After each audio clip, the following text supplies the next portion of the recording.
G காம்ப்ரஸில் difference கண்டுபிடிக்கிற game இருக்குது. 2 பிக்சர்லேருந்தும் என்னெல்லாம் டிஃப்ரென்ஸ் இருக்குது படத்தில் இல்லாததுன்னு, அது எப்படி ப்ரெசன்டேஷனில் பண்ணுறதுன்னு இப்போ பார்க்கலாம். அதில் இந்த மாதிரி ஜி காம்ப்ரஸில் இருக்கிற ஃபோட்டோவை ஸ்னிப்பிங் டூலால் கட் பண்ணி எடுத்துக்கிறேன். எடுத்துட்டு அந்த பிக்சரை சேவ் பண்ணி வச்சுக்கலாம். உங்களுக்கு எந்த பிக்சர்லேயோ எந்த இடத்துல வேணுமோ அதை சேவ் பண்ணி வச்சுக்கலாம். இதை சேவ் பண்ணிட்டதுக்கப்புறம் நம்மளுக்கு இதில் எது டிஃப்ரென்ஸ் இருக்கோ அந்த பிக்சர் இதில் சன் இல்லை. ஸோ அந்த சன்னை இப்போ ஸ்னிப்பிங் டூலால் கட் பண்ணி சின்னதாக எடுத்துக்க போகிறேன். கட் பண்ணின சன் பிக்சரை கண்ட்ரோல் எஸ் கொடுத்தா நம்ம பிக்சர் ஃபோல்டரில் எந்த இடத்துல சேவ் பண்ணணுமோ அங்கே சன்னு ஃபைல் நேம் கொடுத்து சேவ் பண்ணி வச்சுக்கலாம். அடுத்த டிஃப்ரென்ஸு, இந்த ட்ரீயில் ஒரு சின்ன ஃப்ரூட்டு மட்டும் இல்லை இந்த இடத்துல. ஸோ அந்த ஃப்ரூட்டை மட்டும் கட் பண்ணிக்கிறது கஷ்டம். ஃபுல் ட்ரீயை கட் பண்ணி நான் எடுத்துக்கிறேன் அதே ஸ்னிப்பிங் டூலில். அந்த கட் பண்ணி எடுத்துட்டு இப்போ ட்ரீ பிக்சரையும் ட்ரீன்னு ஃபைல் நேம் கொடுத்துட்டு அதே பிக்சர் ஃபோல்டரில் போய் சேவ் பண்ணி வச்சுக்கணும்.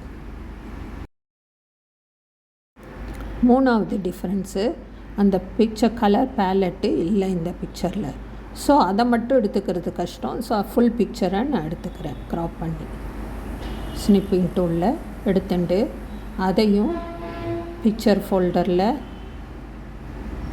நம்ம என்ன நேம் கொடுத்துக்கிறோமோ கலர் பேலட்டோ உங்கள் இஷ்டம் அதை கொடுத்துட்டு சேவ் பண்ணி வச்சுக்கணும்.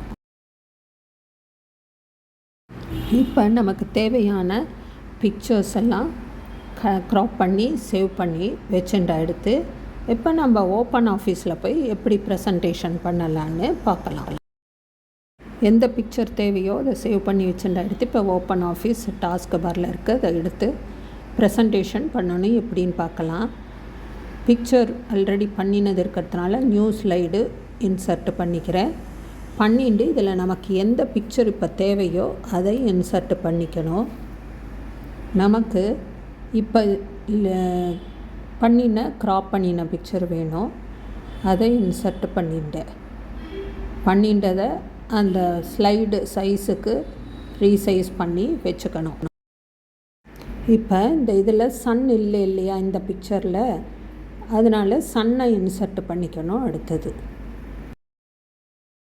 இப்போ இன்சர்ட்டுக்கு போய் சன்னுன்னு சேவ் பண்ணிக்கிட்டு இருக்கிற பிக்சரை எடுத்து இன்சர்ட்டு பண்ணுறேன். ஃப்ரம் ஃபைல்லேருந்து சன் பிக்சரை இன்சர்ட்டு பண்ணணும். இப்போ சன் இன்சர்ட் ஆனோடனே அது சின்னதாக இருக்குது, அதை அந்த சன் பிக்சர் மேலே கொண்டு ஃபஸ்ட்டு பிக்சரில் சன் பிக்சர் மேலே வச்சு அதுக்கேற்ற மாதிரி நம்ம அதை சைஸை ரீசைஸ் பண்ணிக்கணும். அது ரீசைஸ் பண்ணிக்கும்போது அந்த பிக்சருக்கு ஈக்குவலாக வருதான்னு பார்த்துக்கோங்க. இந்த சன்னுக்கு நம்ம நேம் கொடுக்கலாம். நேம் ரைட் கிளிக் பண்ணால் நேம்னு இருக்கிறதுல சன்னு, ஏன்னா இன்னொரு சன் இன்சர்ட் பண்ண போகிறோம், அதனால் இதை சன்னுன்னு கொடுக்குறேன் நேமு. சன்னை ரீசைஸ் பண்ணி ஃபஸ்ட்டு பிக்சரில் சன் மேலே வச்சாச்சு. இப்போ காப்பி பண்ணி பேஸ்ட் பண்ணணும். கண்ட்ரோல் சி கொடுத்து காப்பி பண்ணிவிட்டு கண்ட்ரோல் வி கொடுத்து பேஸ்ட் பண்ணிவிட்டு அதை செகண்ட் பிக்சரில் மூவ் பண்ணி எந்த இடத்துல சன் இருக்குமோ அங்கே வச்சுட்டு அதுக்கு ரைட் கிளிக் பண்ணி நேம் கொடுக்குறேன். இப்போ சன் 1ன்னு கொடுக்குறேன் இதுக்கு. இப்போ இந்த செகண்ட் சன் பிக்சருக்கு சன்னுக்கு அனிமேஷன் கொடுக்கணும். எப்படின்னா ஃபஸ்ட்டு பிக்சரில் இருக்கிற சன்னை கிளிக் பண்ணும்போது செகண்ட் பிக்சர் அப்பியர் ஆகணும் சன்னு. ஸோ அப்போ கஸ்டம் அனிமேஷனில் என்ட்ரன்ஸில் அப்பியர் கிளிக் கொடுத்துட்டு ஓகே பண்ணிவிட்டு இந்த 3 டாட்டில் டைமிங்ஸை செலக்ட் பண்ணிவிட்டு அந்த டைமிங்ஸில் ட்ரிகரில் ஸ்டார்ட் எஃபெக்ட் ஆன் கிளிக் ஆஃபில் பிட் மேப் வித் டிரான்ஸ்பரன்சி சன்னை கிளிக் பண்ணும்போது செகண்ட் சன் வரணும். ஸோ அதை கிளிக் பண்ணிவிட்டு ஓகே கொடுக்கணும். எப்போ ஆகணும், அந்த ஃபஸ்ட்டு பிக்சரில் இருக்கிற சன்னை கிளிக் பண்ணும்போது செகண்ட் பிக்சர் அப்பியர் ஆகணும். ஸோ ஆன் கிளிக் கொடுத்துட்டு ஓகே கொடுத்துட்டு இப்போ ஸ்லைட் ஷோவில் போய் பார்க்கலாம். இப்போ ஃபஸ்ட்டு பிக்சரில் இந்த சன்னை கிளிக் பண்ணும்போது செகண்ட் பிக்சரில் சன் அப்பியர் ஆகுது. ஸோ இந்த ஃபஸ்ட்டு டிஃப்ரென்ஸு குழந்தைகள் கண்டுபிடிப்பாங்க. இப்போ செகண்ட் பிக்சர் இந்த ட்ரீ பிக்சரை வைக்க போகிறேன். ஸோ இப்போ என்ன பண்ணணும், ட்ரீ பிக்சரை இன்சர்ட்டில் போய் பிக்சரில் ஃப்ரம் ஃபைல்லேருந்து ட்ரீயை செலக்ட் பண்ணி ஓப்பன்னு கொடுத்தா இதில் இன்சர்ட் ஆகிடும் ப்ரெசன்டேஷனில். இப்போ ட்ரீ பிக்சர் இன்சர்ட் ஆகும். அதுக்கு நேம் கொடுக்கணும். ரைட் கிளிக் பண்ணி நேமில் ட்ரீன்னு கொடுக்குறேன். அடுத்தது இன்னொரு ட்ரீ இன்சர்ட் பண்ணுவோம். அதுக்கு ட்ரீ 1ன்னு கொடுக்கணும். ஸோ இதுக்கு ட்ரீன்னு இன்சர்ட் பண்ணிவிட்டு அந்த பிக்சரை மூவ் பண்ணி ட்ரீ இருக்கிற இடத்துல ஃபஸ்ட்டு பிக்சரில் ட்ரீ இருக்கிற இடத்துல வச்சுட்டு ரீசைஸு பண்ணணும் அந்த பிக்சருக்கு ஏற்ற மாதிரி. இப்போ ஃபஸ்ட்டு பிக்சரில் ரீசைஸ் பண்ணி ட்ரீயை வச்சாச்சு. அதை காப்பி பண்ணி பேஸ்ட் பண்ணணும். செகண்டு பிக்சரில் ட்ரீ இருக்கிற இடத்துல மூவ் பண்ணி வைக்கணும். வச்சதை அனிமேஷன் கொடுக்கணும். ஏன்னா ஃபஸ்ட்டு பிக்சரில் இந்த ட்ரீயில் ஃப்ரூட்டை கிளிக் பண்ணினா இந்த செகண்ட் பிக்சரில் அப்பியர் ஆகணும். இப்போ அதுக்கு அனிமேஷன் கொடுக்கணும். கஸ்டம் அனிமேஷன் என்ட்ரன்ஸில் ஆட் அப்பியர் கொடுத்துட்டு ஓகே கொடுத்துட்டு 3 டாட்டில் போயிட்டு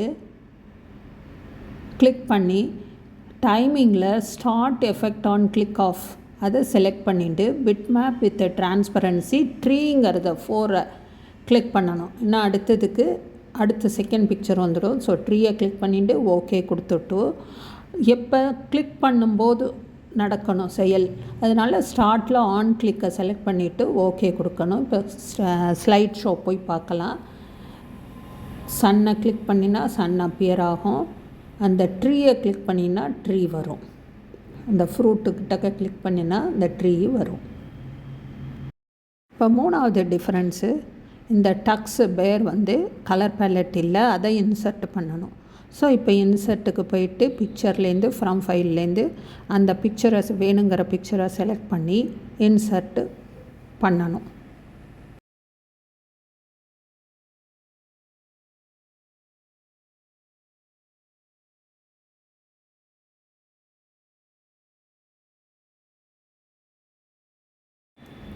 பிக்சர் இப்போ இன்சர்ட் ஆகிடுத்து. அந்த பிக்சருக்கு நேம் கொடுத்துக்கணும். நான் பேர்னு கொடுத்துக்கிறேன். கொடுத்துட்டு ஓகே கொடுத்துட்டு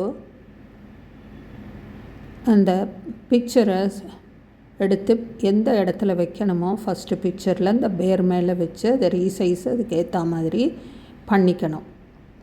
பண்ணிட்டு அதை காப்பி பண்ணி செகண்ட் பிக்சருக்கு வைக்கணும். Ctrl+C கொடுத்து காப்பி, Ctrl+V கொடுத்து பேஸ்ட் பண்ணி அதை மூவ் பண்ணி செகண்ட் பிக்சரில் அந்த பேர் எடுக்கிற இடத்துல அதை மூவ் பண்ணி வச்சுடணும். அந்த மூவ் பண்ணி வச்ச செகண்ட் பேருக்கு பேர் 2ன்னு நான் நேம் கொடுக்குறேன். கொடுத்துட்டு அதுக்கு கஸ்டம் அனிமேஷன் கொடுக்கணும். எதுக்காக? ஃபஸ்ட்டு பிக்சரில் இருக்கிற அந்த கலர் பேலட்டை கிளிக் பண்ணும்போது இந்த செகண்ட் பிக்சர் அப்பியர் ஆகணும் கலர் பேலட்டு. செகண்ட் பேருக்கு அனிமேஷன் கொடுக்கணும். ஆட் அப்பியர் கொடுத்துட்டு ஓகே கொடுத்தா 3 டாட்டில் போயிட்டு டைமிங்ஸில் ட்ரிகரில் ஸ்டார்ட் எஃபெக்ட் ஆன் கிளிக் ஆஃபை செலக்ட் பண்ணி அதில் பிட் மேப் வித் டிரான்ஸ்பரன்சி பேர் 6 முதல் பேரை செலக்ட் பண்ணணும். பண்ணிவிட்டு ஆன் கிளிக் கொடுத்து ஓகே பண்ணிவிட்டு இப்போ ஸ்லைட் ஷோ பார்க்கலாம். ஸ்லைட் ஷோவில் ஃபஸ்ட்டு நான் இந்த பேலட்டு கலர் இல்லை கிளிக் பண்ணினா இந்த கலர் வச்சுட்டுருக்கிற பேர் வரும். அதே மாதிரி ஃப்ரூட் இருக்கிற ட்ரீ அதை கிளிக் பண்ணால் வரும். சன்னை கிளிக் பண்ணால் சன் வரும். எல்லாம் முடித்ததுக்கப்புறம் கம்ப்ரஸில் ஒரு ஸ்மைலி மாதிரி அது வாவ்னு சொல்லும் இல்லையா, அந்த மாதிரி வைக்கிறதுக்கு ஷேப்ஸில் போய் ஸ்மைலியை ஷேப்பை எடுத்துட்டு அதை ரீசைஸ் பண்ணி வச்சுக்கலாம். இதுக்கு கலர்லாம் சேஞ்ச் பண்ணலாம். ப்ராப்பர்ட்டிஸில் போயிட்டு அதுக்கு கலர் உங்களுக்கு என்ன கலர் வேணுமோ அதை செலக்ட் பண்ணி நீங்கள் கொடுத்துக்கலாம். இந்த ஸ்மைலிக்கு ரீசைஸ் பண்ணி கலர்லாம் சேஞ்ச் பண்ணுறது என்ன கலர் வேணுமோ நம்ம ப்ராப்பர்ட்டிஸில் போய் கலரை செலக்ட் பண்ணி அந்த கலரை கொடுத்துக்கலாம். இது கொடுத்ததுக்கப்புறம் அனிமேஷன் கொடுக்கணும். எல்லாமே முடிஞ்சதுக்கப்புறம் இந்த ஸ்மைலி வரணும் இல்லையா, அதனால் இதுக்கும் நேம் கொடுக்கணுன்னா கொடுத்துக்கலாம். இதுக்கு நேம் கொடுக்குறேன்னா கொடுத்ததுக்கப்புறம் ஓகே பண்ணிவிட்டு கஸ்டம் அனிமேஷனில் போய் அதுக்கு அனிமேஷன் கொடுக்கணும். ஆட் கொடுத்துட்டு டிசால்வ் என்ட்ரன்ஸில் டிசால்வ் இன்னு எல்லாத்துக்கும் பண்ணிவிட்டு என்ன வேணாலும் கொடுக்கலாம். அப்பியரும் கொடுக்கலாம். நான் டிசால்வ் இன்னுன்னு கொடுக்குறேன். கொடுத்ததுக்கப்புறம் ஓகே பண்ணிவிட்டு 3 டாட்டில் போய் இதுக்கும் ட்ரிகர் கொடுக்கணும். டைமிங்ஸில் போய் ட்ரிகரில் start effect on click of எப்போ கொடுக்கணும்? எனக்கு கடைசி பேர் வந்ததுக்கப்புறம் ஆஃப்டர் ப்ரீவியஸ் முன்னாடி இருக்கிறது வந்ததுக்கப்புறம் வரணும். அதனால் பிட் மேப் வித் டிரான்ஸ்பரன்சி பேர் 6 செலக்ட் பண்ணிக்கிறேன்னா பண்ணிட்டு ஆஃப்டர் ப்ரீவியஸ் ஸ்டார்ட்டில் செலக்ட் பண்ணிக்கிறேன். பண்ணிட்டு இதை ஓகே கொடுத்துட்டு இதுக்கு நான் டிலே கொஞ்சம் கொடுக்கணும், ஏன்னா உடனே வரக்கூடாது. கொஞ்சம் எல்லாமே வந்ததுக்கப்புறம் அதுங்கணுங்கிறதுனால டிலே ஒரு 4.5 செகண்ட்ஸு டிலே கொடுக்குறேன் நான். கொடுத்துட்டு இதுக்கு நீங்கள் சவுண்டு வேணும்னா ஏதாவது சவுண்டு செலக்ட் பண்ணிக்கலாம், எஃபெக்டில் போய் பண்ணிவிட்டு கொடுத்துடணும். கொடுத்தா அவ்வளோதான். இப்போ ஸ்லைட் ஷோ பார்க்கலாம். எல்லாம் கிளிக் பண்ணினதுக்கப்புறம் லாஸ்ட்டில் அந்த ஸ்மைலி ஃபிகர் வரும். இப்போ லாஸ்ட்டில் ஸ்மைலி ஃபேஸு கடைசியில் அழகாக வந்துடும். இதுதான் இந்த கேமு. இன்ட்ரெஸ்டிங்காக இருக்குது இல்லையா? இதை நீங்களும் உங்கள் கிளாஸில் யூஸ் பண்ணுவீங்கன்னு நினைக்கிறேன்னா. இதே மாதிரி எவ்வளோ கேம் வேணுமோ பிக்சரை ஜிகாம்ப்ரஸ்லேருந்தோ இல்லை நீங்களாக ஓனில் ட்ரா பண்ணியும் பண்ணலாம். Okay, thank you.